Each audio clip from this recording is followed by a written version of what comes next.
All right, so what is growing on? We are just wrapping up a project here in Bradenton, almost Sarasota, on a multi-acre site. Client here had a lot of road noise, kind of on a busier road over here, wanted a little bit of soundscaping, wanted a little less grass, and wanted to grow a little bit more food. It has been challenging. We've been here for about 3 weeks. The site has been very wet. It was kind of wet when we got here, kind of at the point where it was saturated, so any rains we got, just didn't get sucked right up. I don't know if you guys have seen, but Sarasota, there's been some neighborhoods that have flooded over the last couple of months with tropical storms, hurricanes, things like that. It's been a little abnormal, the rainfall rates in this area. Kind of in the back of the client's property now. When we did the consultation here, I want to say that this one was really quick turnaround. From consultation to design being completely wrapped up was probably no more than 3 to 4 weeks, and we were out here installing probably about 3 weeks after that. So within 2 months, we were boots on the ground actually here doing the job. When I came out for the consult, I told the client one of the best things to do, obviously get tree mulch. That can offset a lot of cost as far as organic material, building soil, and so on, like I talk about so much in so many of these videos. And you can't be picky. Client reached out to a bunch of different tree guys, said, listen, I'll take mulch, I'll take logs, I'll take whatever you got. And this whole back area, that was a giant mulch mountain. That mountain right there almost served as all of the mulch we need for the project. There was a couple more piles here throughout the property that we did knock out, but we didn't even get into what's over here. And this is a little bit more of the messy material. This is from some pruning, but there's a lot of big logs in there. And a fair amount of clean mulch. I think a little bit of this might even have been purchased, but a lot of this was just sourced for free from local tree services. A lot of the stuff over on this side is just way too palmy, and it's going to need to get burnt. But as we walk our way kind of over into the yard, so you guys know our orientation here, kind of looking out into the east. Client here did have some existing bamboo, so this would be our south side of the property. And over there on that side, kind of inside of the, I guess the first maybe horse paddock, we'll call it. They were here on the property when they purchased. There was some already existing bamboo. I think that was just a multiplex variety. And they wanted to close in everything out here on the front. So we've installed sea breeze kind of in the second paddock, going all the way down the fence line into the third paddock, and kind of just closing in the existing bamboo that was already there. And I can't even walk down into these areas. It's still very wet. My shoes have gotten wet since I've been here. Typically speaking, we use one of these little wheel loaders. They're awesome. They're articulating. They turn great. They don't do a lot of ground impact. But when you get onto a wet site or a unique site like this that had a lot of rain, was saturated, the track machine actually does a better job if you know how to run it. You go back and forth with a lot of long straight lines, 5, 6, 7 point turns. It does less damage to the ground. So I brought the track machine in here for a lot of the pulling up of the grass and moving the mulch across the site just to save on ground impact. And a lot of this had already begun before I brought the track machine, but this would have been a lot worse. And that's actually just from today. We just got rained on again, and you can see the property. I don't know how well you could see on the video, but this whole property is covered with ditches. There's ditches on the outside, there's ditches on the inside. Obviously they had a little bit of a water plan here in the past. And as we step into this area, this is kind of what we'll call the zone 2 or 3 orchard, kind of close to the house, right up here, within range. Eventually, one of the phases of the project here is a zone 1. There is a veggie garden there. Redoing it, putting shell around it, getting a perennial garden, maybe some herbs up by the house. Last Thursday, we put the cowpea in these beds, and it's pretty amazing how quickly it has come up. There's basically 3 rows here broken into 6 blocks. I believe these are each 75 foot, so 150, 150, 150, 150. And we just have an array of fruit trees. Mangoes, obviously we're in Sarasota, a little bit more tropical. Longans, lychees, bananas in between.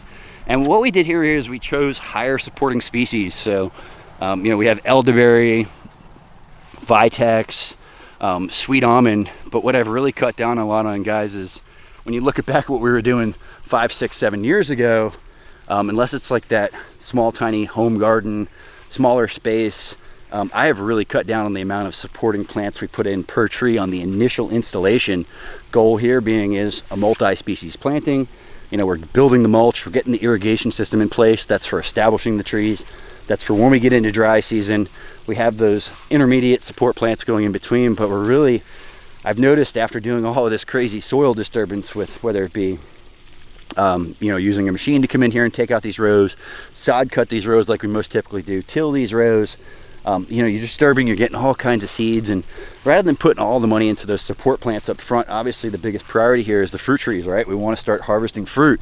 We want to eat from these carambolas, these loquats, persimmon trees, avocados, you know, whatever it may be in the system.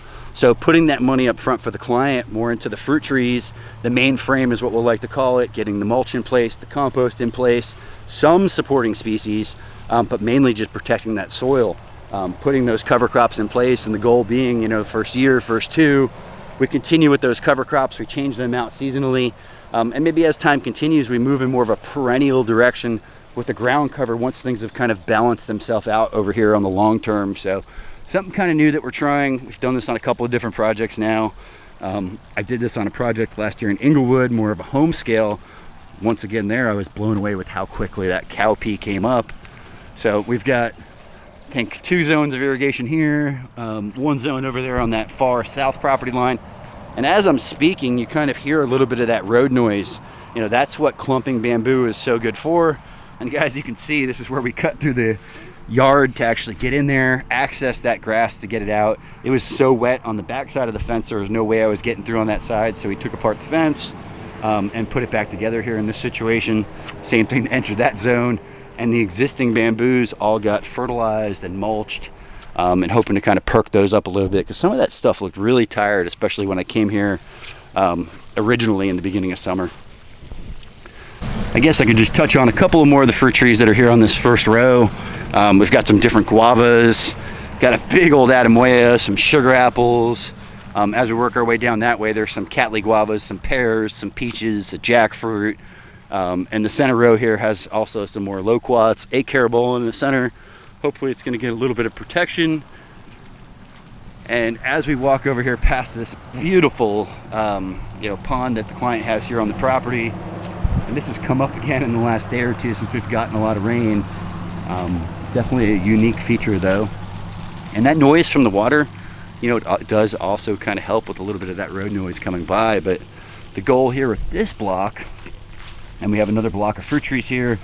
This one's 150 foot long. This is a pretty long row, and most of these are just fruit trees with bananas in between. So whether it be a longin, a mulberry, a mulberry, a mulberry, a mulberry down on that end, all different varieties of bananas throughout. Kind of working our way down this way, bigger longin, looks like a dwarf amarillo. There were supposed to be a couple macadamia nuts. I only got 2. I think there were supposed to be 4, so we might trade some things out if things don't do well. And strawberry tree, Barbados terry, and some more bananas as fillers down there. And this is some of that existing bamboo I was talking about. On top of the bamboo, there is also a little bit of a native buffer behind that of oak, saw palmetto, and kind of that same ditch we were talking about. But we've fertilized all of these and mulched all of these in. Same thing in this bed, guys.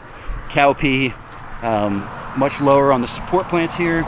But as we get into our far zone where we did a buffer, with not too many edibles, there's a couple of citrus trees in that area.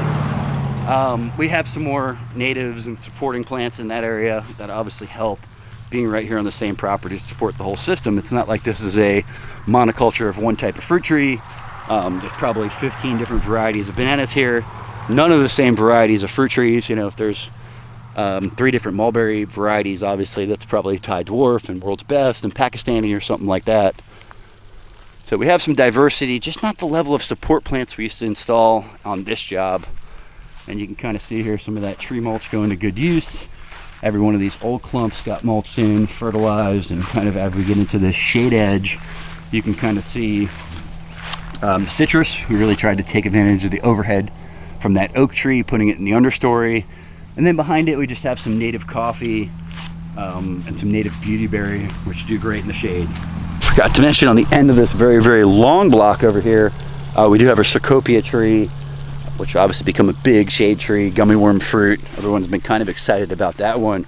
As we walk up into the far north end of the property over here where we worked on this buffer, we've got a little bit of a shade zone where we had some islands that just had saw palmettos in there and a lot of pine needles. So we plugged a couple of pineapples in. We had a couple that didn't quite fit in the landscape along the buffer. And we've got some select varieties, whether it be white jade, Florida special, you know, some of these more heirloom select varieties of pineapples. I think there's an elite gold in there. I believe there's a thornless variety in there. Taking care of that vertical element. We've got some passion fruit going up the tree, and then going all the way down this buffer, kind of just trying to thicken this up. We've added royal palms, which are native, a couple of coconuts, which the client had. Lots of shell ginger in the shade area that can get very tall. That's going to act as like a 10-foot kind of green barrier through the space. Native firebush, and then we've got some salvias and pentas up around the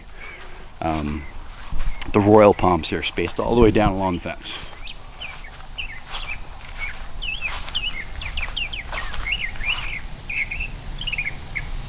You can really stop and enjoy the sound of nature here as there's no cars driving by. And the idea is, guys, once this completely fills in, you know, we're going to buffer a little bit of that sound, give a little bit more privacy. You know, before you know it, you're really not going to know that road is there. It's going to help a lot, at least. And good old Kubota, our #1 employee, showed up today, and he's going to be heading home. So he's had 3 fun weeks in Sarasota, but he's ready to go play in the dirt somewhere else. You ready to go pound some dirt? Let's go do this. There's also some Simpson stopper back in there. Looks like the salvias are a little bit in shock. There's some of the larger bamboo that was here, and I don't think that's Asian lemon. It's a little bit more spaced out. It's bigger, like an old hammy eye.